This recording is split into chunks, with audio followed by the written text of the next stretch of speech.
Hey everyone, and welcome back to Country Music Made Me. Thank you so much for joining us once again. As always, please be sure to like, share, follow, subscribe to us wherever you are listening. You can leave us a review, a rating, tell your friends or family or neighbors to come on over and have a listen. That support is huge. Today, we are joined by Hannah Dasher. Now, her dreams in Nashville began 11 years ago when she moved to town working for Bass Pro Shop, selling fishing boats during the day and writing and doing everything she could at night to pursue a career in country music. Now, she actually got fired from Bass Pro Shop for writing on the job, but that came in handy down the line because one of the songs she wrote actually became a Brad Paisley cut. So it all worked out in the end. Over the years, she has continued to pursue her dream that began as a young girl back in Savannah, Georgia. So please enjoy our conversation with Hannah Dasher.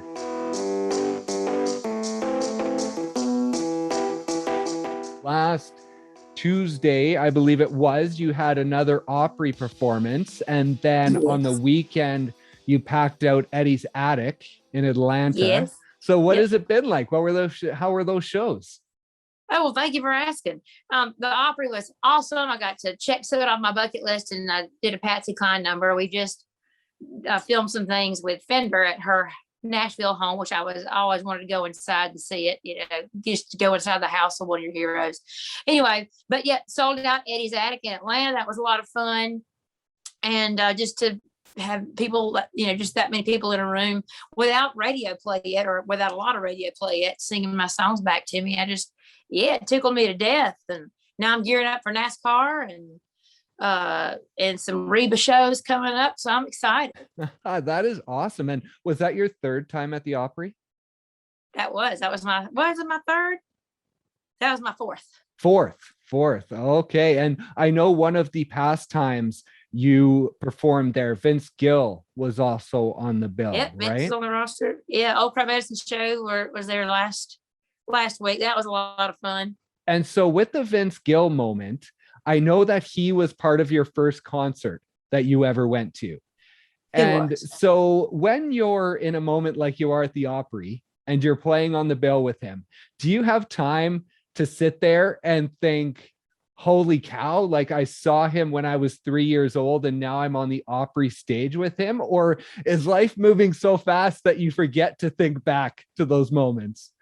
Oh, well, I mean, I never forget to think back and to appreciate those things. I've learned, I guess, the hard way to try to soak it all in while you can, where you are right now. I spent so much of my life or career out wanting the next thing. But the more mature and humble, you get, the more you really learn to appreciate and savor everything that happens, all the little victories. So, but yeah, I think Vince is a huge talent, and took him 6 albums to get going. But that was back when, Nashville saw talent and they believed in that talent and they stuck with it and saw it through. We wouldn't have guys like Eric Church or John Party, without teams that actually did that and labels that did that. So I'm just excited to hopefully have a big shot to do it. So. And talk about the first time you were at the Opry, because I saw the video and there was a lot of emotion to it. So talk me through the emotion. I love country music almost as much as I love the Lord, and more than I love fried chicken. So that's a lot. It's just a childhood dream come true. I mean, I've never dreamed about, weddings or wedding dresses, or I don't know. A lot of my girlfriends, they've always, like, their wedding is their big thing. They've always dreamed about kind of thing. That's just not my cup of tea. So yeah, it was like a big wedding day for me. If you could, or if it was, if you're a big athlete and you wanted to play in the Super Bowl, was like, I guess it's probably what it felt like for them, is playing the Super Bowl. So. And you were on another stage when you got invited to the Opry. It wasn't like you got a phone call or it was on Zoom like some other artists get. You were actually on stage at a show and they came up and invited you to the Opry. So you sort of held it together in that moment. You couldn't speak. You kind of handed the mic back. But when you got off that stage, what was that moment like when it sunk in that it was going to happen? Right. I mean, yeah, my debut was September, but we just had the 4-year anniversary, or the 2-year anniversary. So it was September 27th of 2019. It was awesome. I mean, the Opry is the most special part about it was it's like the staff, they told me, they said, we feel like the Opry House has been waiting on you.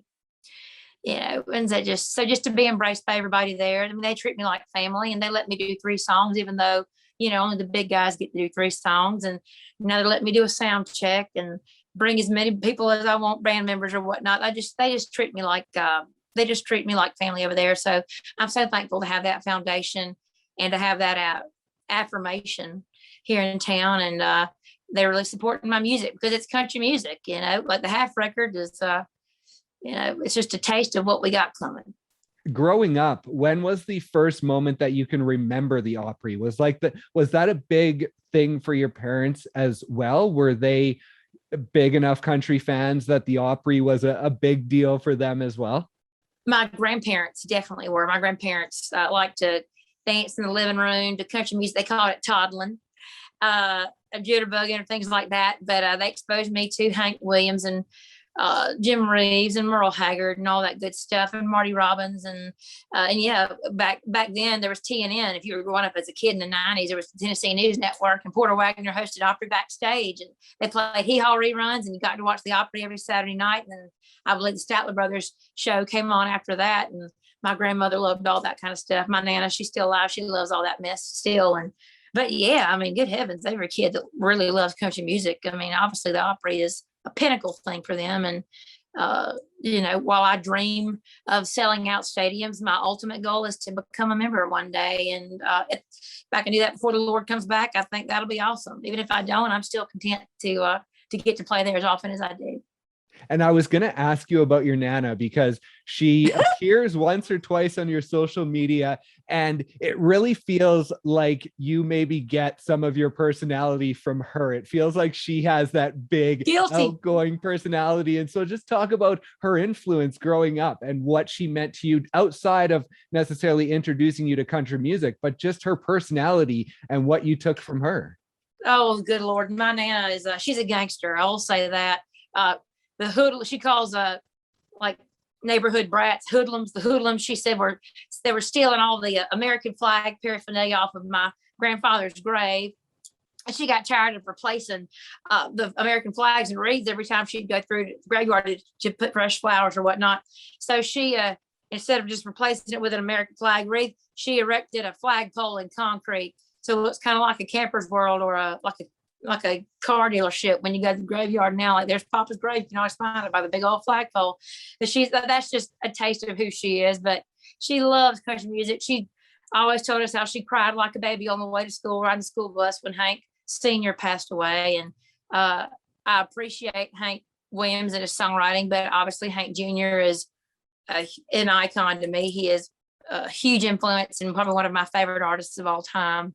And as is when songwriting, as it comes to songwriting, Alan Jackson and Eric Church are obviously really big influences, and Tom Petty.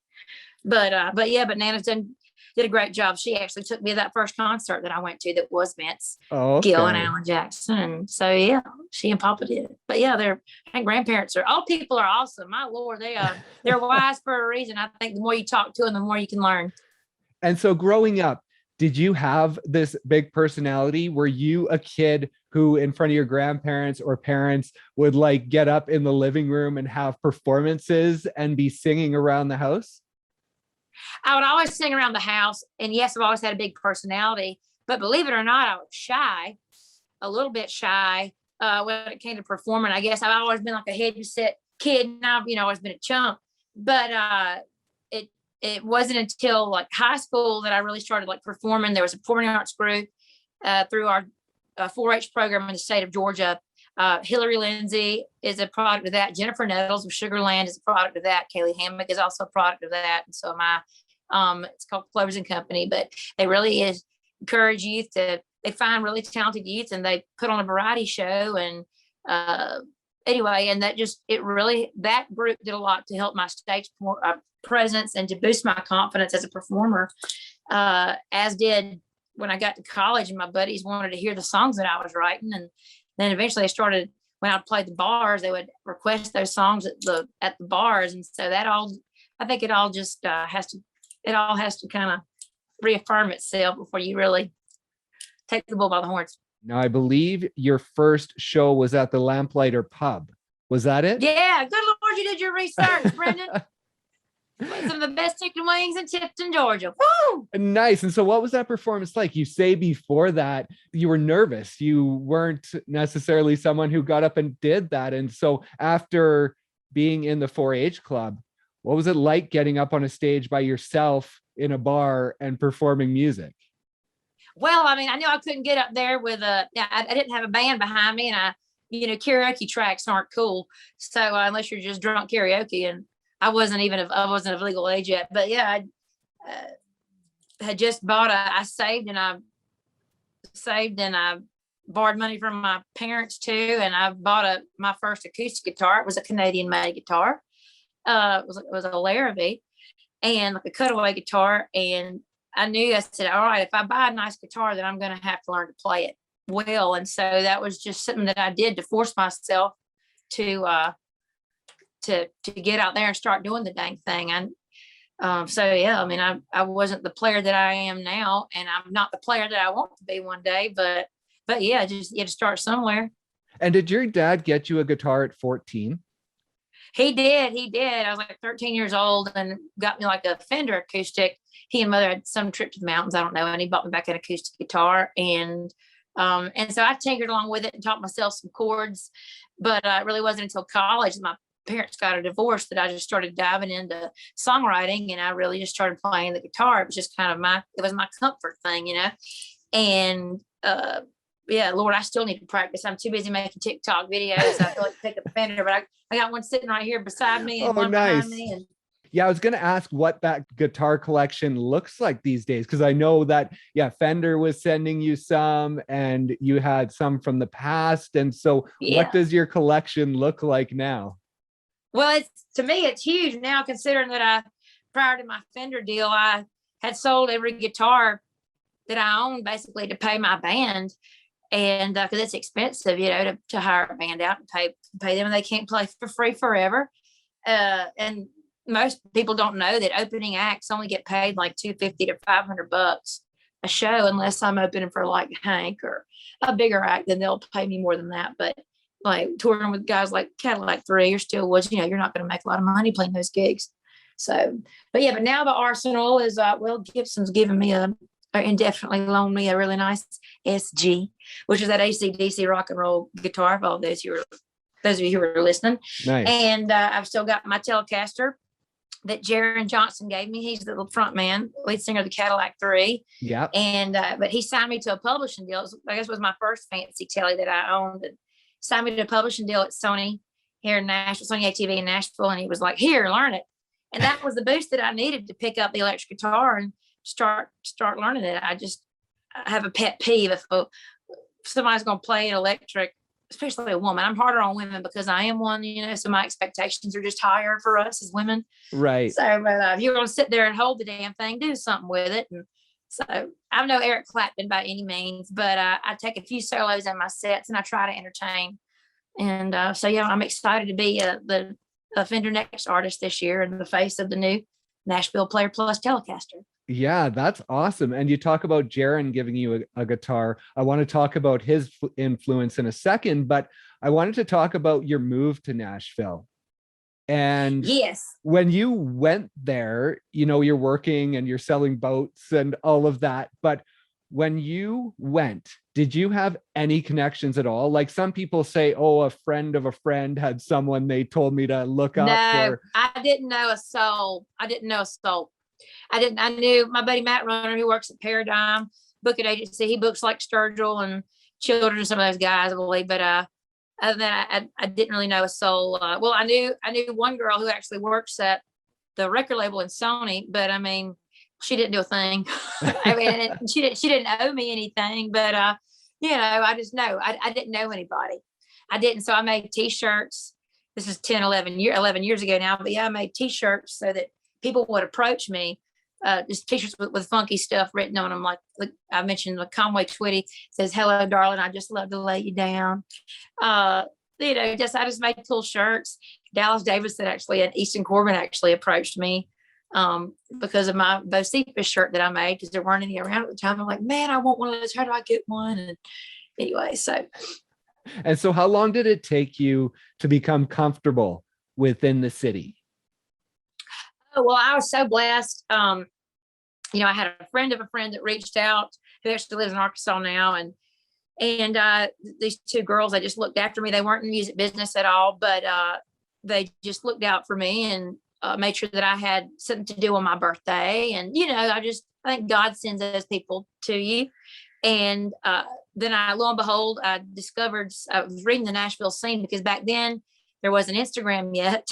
So, right. And so if you wanted to find out what was going on or what was happening at a bar, who was playing where, you had to go to this magazine or online to the NashvilleScene.com and check. It would list it by venue. And this place called Winners was hosting this thing called Whiskey Jam. And I'd heard the grapevine about Whiskey Jam. And so I started going, and it was awesome. I mean, it was a small thing then. So it was like Nashville's best kept secret. And I mean, they had guys like Channing Wilson playing, and John Singleton, and who was doing the artist thing back then, and Brad Paisley and Chris Stapleton, and just a lot of talent was getting up and playing. And lo and behold, he let me play. And they started calling me Hannah Damn Dasher. But I got a publishing deal shortly after that. So it kind of all started working together. And with that publishing deal, I think that you had a showcase at the Basement. Did you not, leading into that publishing Eventually deal? I did. Right. I was a couple of years into my, I worked. So many people don't know that I worked with Jeff Stevens, who is Luke Bryan's producer in town. He was my first producer before I worked with Jaron. Oh, and okay. I love Jeff Stevens. Yeah. I love what he's done with Luke Bryan. And I mean, they just have their working relationship. It is amazing. And I really love the camp that they run. And he taught me a lot about professional or commercial songwriting. But Luke's career was just taking off, obviously. And I knew that I needed I was so country, and country, what we call country music, just wasn't making it on radio at the time. No matter how good the song was, country was not a thing. And so I just knew that I needed to find someone that embraced the rock and roll vibe that I had, that embraced the left of center thing that I did, because I felt like my voice was a country instrument within itself. And so my publisher introduced me to Jaron Johnston, and Jaron's wife, Evan. I was playing an ASCAP showcase, and she works at ASCAP, and she brought Jaron out. And yeah, he was like, he got up on stage with me. Hell, but yeah, that led to our relationship. And I can't thank Cadillac 3 enough for all they've done to help me and introduce me to touring and things like that, and guitar playing. Yeah, I was going to ask if that meeting wouldn't have happened. Like, I imagine your journey would have been very different. I'm sure it would have. Absolutely. Yeah. If not for ASCAP. I love my ASCAP family. So I'm super thankful that I've had people in my corner that recognize my talent. And I'm a late bloomer. I mean, it takes a long time for things to come together and for things to develop. And I've had to kind of wait my turn, but all the while I've been writing great songs and stacking up my arsenal. So I'm just excited for a chance now to hopefully do the damn thing. Yeah, exactly. And within that time, you had talked about selling your guitars because of the cost it takes to have a band and to do this music thing. And so over the last 11 years, how many conversations were there with yourself, your friends, your family of, I can't do this. I'm just going to move home and I'm going to get a job because this is just too hard? Oh, never. Hell no. There's never been a backup plan. No, not even to marry rich, which I'd like to marry rich, but either so I'm going to try to I'll make country music till I die. That's just a given. But no, I don't know. I'm a no quit kind of person. I may be ADD, but I still finish my tasks. Is it difficult sometimes though to keep that positive outlook in this industry? It can be discouraging, but I think that's just the devil trying to get to you. I think I always, like, if I'm going through a slump or whatnot, I use that as time to self-reflect and to say, okay, what am I doing here that'll make me better? How can I improve this? How can I improve that? How can I improve me to make me a better artist, songwriter, a better band leader, a better person to work with, just you name it. So, because I just know that God's preparing me for what he wants me to have. And he'll humble you And when it gets to having cuts with Brad Paisley, that was one of your first big cut. When those moments happen, do you really have to hold on to them and just feel the positivity of that and let that propel you forward? Yeah, absolutely. This town will, it'll spoil you and then it'll ruin you too. Cause it's like, if you have a little bit of success, it's like, okay, well, what's the next thing you got going on? But that's great because it keeps the big fire under your butt, but it also can, if you're not careful, you can fall into I'm not doing enough slump. And I just think that's why I try to do 5 things a day to advance my career, whether it's eating healthy, networking, mentoring someone else, practicing the guitar, creating content. Just that way I can go to bed with peace of mind, knowing that I've done all that I can do. And I saw you talk about Jeff Stevens. I saw that back in 2013, you were working on some music with him. You were working on 5 tracks, I believe. And then in 2018, you had talked about working with Jaron on a debut album called Heavy. Now, where did all of that music end up eventually? I love it. Well, the music with Jeff is still in my BMG catalog. One of those songs called Beauty of Imperfection made it onto Heavy, the record that I cut with Jaron Johnson and Oscar Charles. And Oscar doesn't get a lot of the spotlight, but he did the majority of the work on that. But the label bought Sony Nashville, Sony Music, the record label bought that first album, bought those 10 masters. And so that was songs like Stoned Age, 1990s Heartbreak, Beauty of Imperfection, which has Charlie Worsham singing on that with me. That's why the label signed us from 90s Heartbreak. But the label felt like,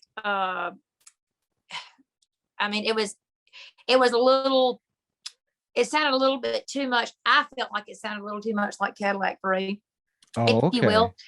The label just thought that the label encouraged me to work with Jared as my publisher or whatnot, but either merge with, a second producer that would bring a more commercial approach, I'm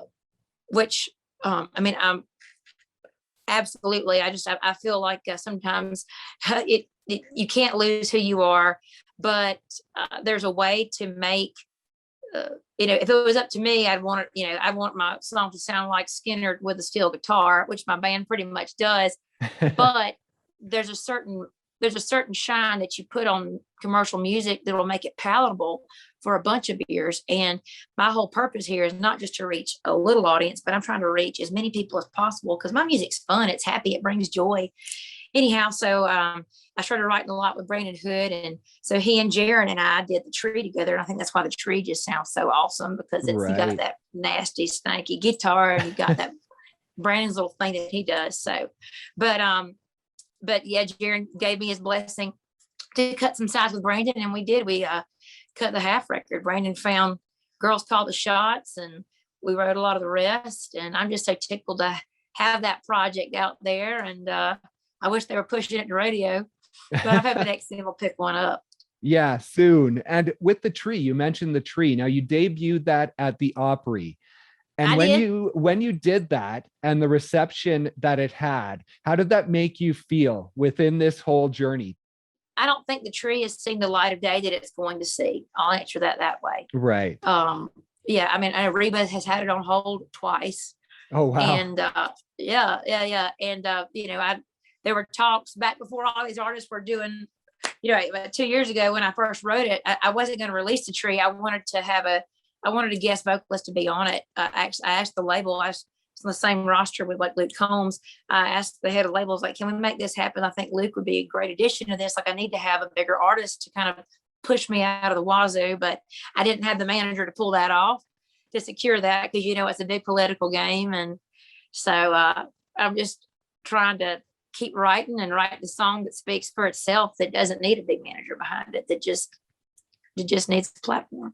Yeah. And with the half album coming into it, when did the creation of this album begin? Were most songs done within a certain period of time, or are there some rights that go back a couple of years that you had on hold that you were like, yeah, when I get an album, this song is going on it?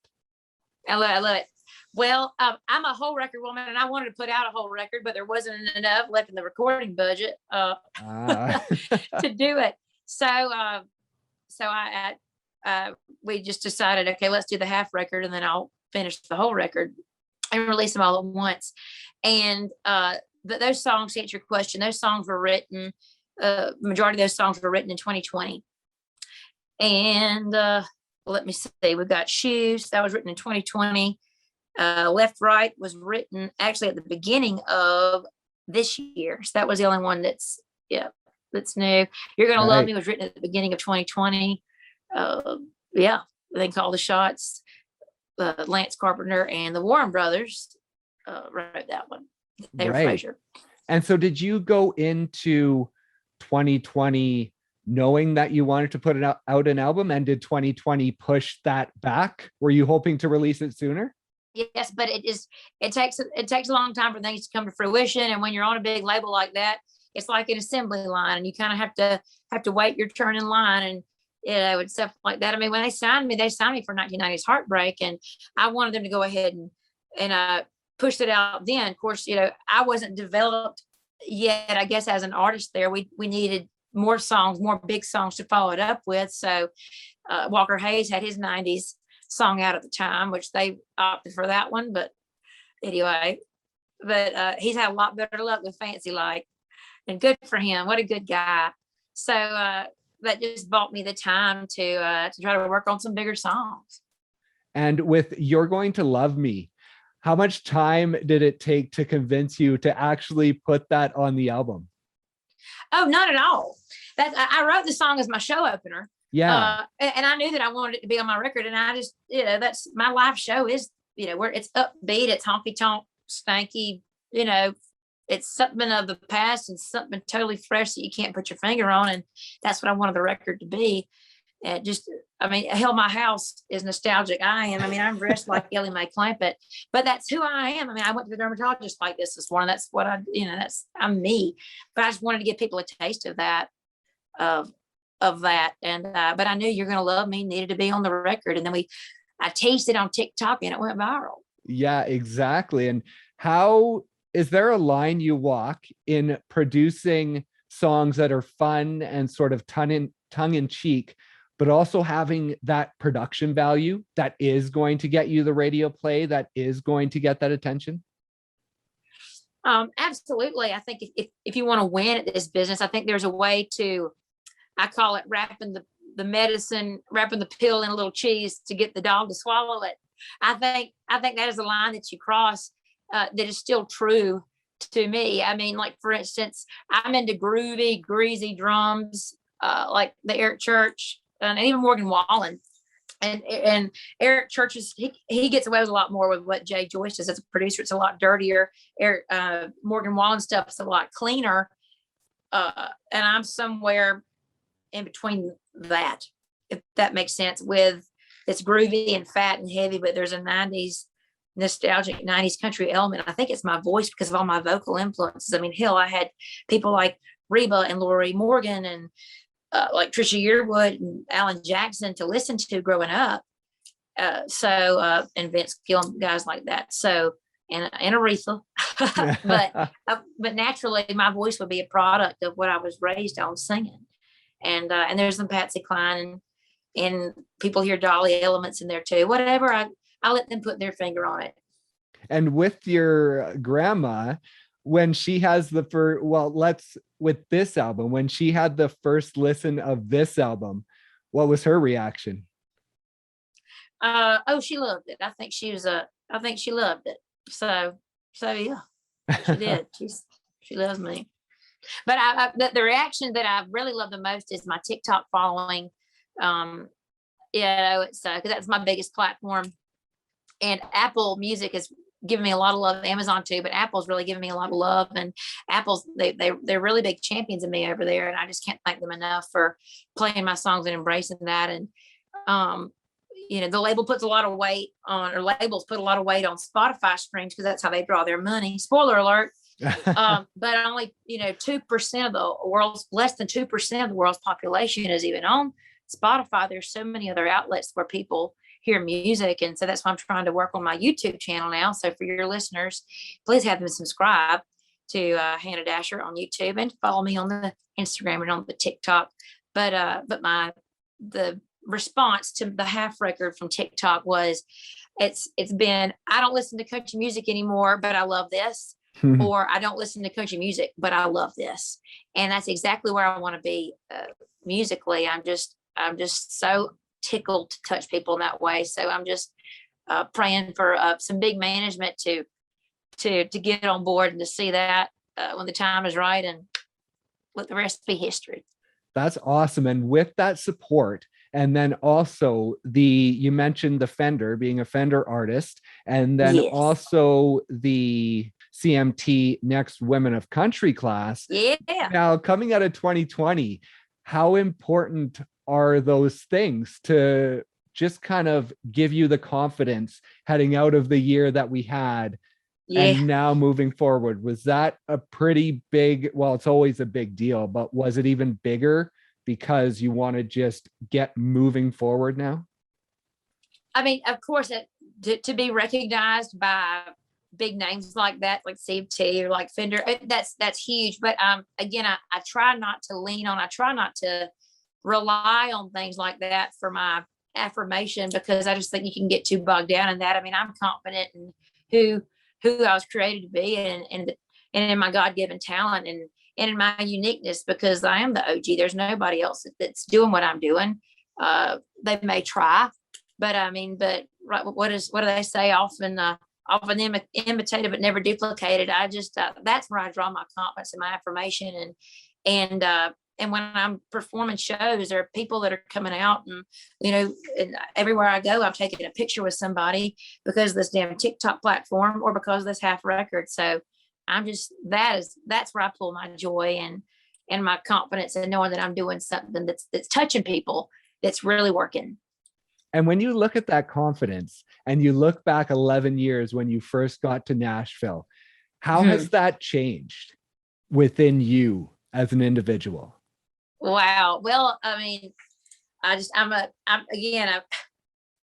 not much of a guitar player. I fake it pretty well, but when I look back and I can just, as a musician, and I compare where I am now to where I was then, and how I know the number system now, and I didn't know it then, it just gives you a sense of pride. I'm a much better songwriter than I was when I moved to town, and thank God I should be. And I hope to be a better one next year. And I wanted to talk about the support of your fans, because you have some videos on your Instagram of unboxing some fan mail. And I saw one, it was like a Christmas list from a little girl. And one of the things on her Christmas list was to have Hannah Dasher come to her house. And so what is that like when you're receiving those types of things from fans? Oh, well, receiving gifts is one of my love languages. So, I eat it up. I just had a Barbie doll. A fan from LA made a Barbie doll look like me, and I've never seen a Barbie doll with thick thighs and a big butt, but this one did, and she's cute as a butt. Not to show y'all, but I've got my whole music room in there is full of these precious gifts that fans give me, T-shirts and jewelry and coffee and you name it. So and then a lot of them now are dressing up like me for Halloween. So I'm excited I'm thinking about having a Hannah Dasher Halloween costume contest. Trying to decide what I'm gonna give them though. That is awesome. And what does the next month or two hold? And also, when can we expect the second half of the half album? All righty. So in the next month, I'm releasing another song. It's a song called Tall Boy, and just in time for football tailgate season. And that'll be at the end of October, the 24th, I believe, is the projected date for that. On the 10th, I am checking something else off my bucket list. I'm singing the national anthem at a major NASCAR race on TV. That's in Charlotte, October the 10th. Good old Sunday race. I'm doing that, and performing some shows with the Steelwoods.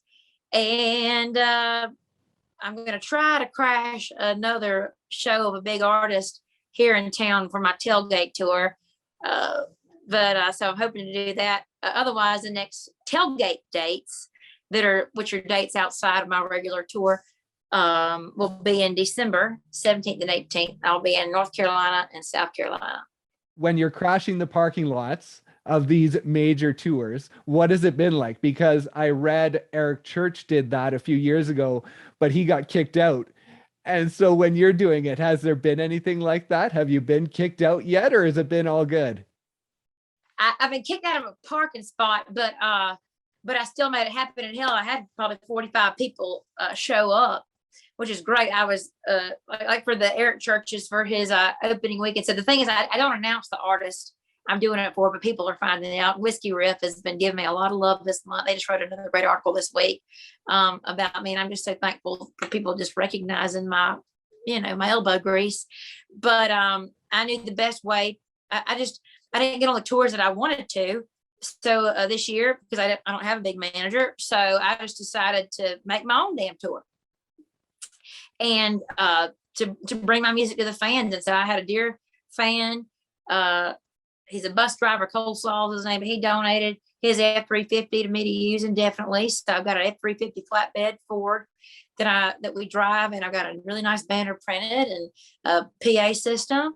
And I show up to the parking lot of some of my favorite acts, like the Brothers Osborne, and the intent was for me to show up and steal their fans, but all my fans are showing up just to drive out, to come an hour just to come meet me and hear my music. And it's a blessing. Like, I've never played in Columbus, Ohio, but there's 25 people that showed up in the parking lot that was half a mile away from the venue, because that's the only one I could find that I wasn't going to get kicked out of.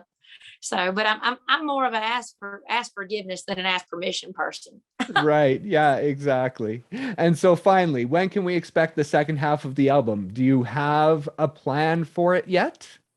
Yes, the plan is underway. It'll be next year, but the plan is underway, and man, I've written some great songs. And one of the, I guess, holdups is like we think we've got the songs, and then I'll turn in one. We're like, oh damn, that's got to go on it too. So it's going to be a matter of narrowing it down and a matter of growing my team, because I really I want to make an impact with this thing. So I'm kind of a go big or go home girl. Right. And so is it going to be released as a sort of part 2 EP, or are you just going to package it as an album and release it as an album? Do you know yet?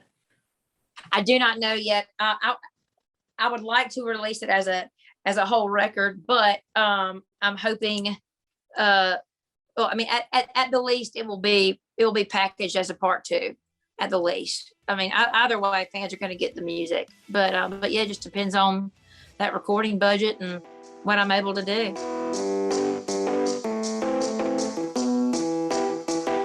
Thank you once again so much for listening, and thank you to Hannah for stopping by and sharing her story. Be sure to check out her new EP, The Half Record, wherever you stream your music. Please also be sure to like, share, follow, subscribe to us wherever you are listening. Leave us a review, a rating, tell your friends, your family, your neighbors to come on over and have a listen. That support is huge. Thanks again for listening, and we'll see you next time on Country Music Made Me.